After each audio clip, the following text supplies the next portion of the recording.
ငါဤခန္ဓာအနေစာမြဲတာမရှိပါမမြဲလာစွာငါခန္ဓာဒီမာနောက်ဆုံးပါဒီပြီးနောက်ဝဲတောက်တမ်းမဲစွန့်ပယ်ခံရမှာပါတကားငါဤခန္ဓာဒုက္ခပါချမ်းသာမရှိပါ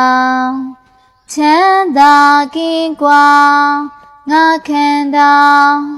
ဒီမာနောက်ဆုံးပါဒီပြီးနောက်ဝဲတောက်တမ်းမဲစွန့်ပယ်ခံရမှာပါတကားငါဤခန္ဓာအနတ္တပိုင်တာမရှိပါပိုင်ဆိုင်ကင်းကွာငါခန္ဓာဒီမာနောက်ဆုံးပါဒီပြီးနောက်ဝဲတောက်တမ်းမဲစွန့်ပယ်ခံရမှာပါတကား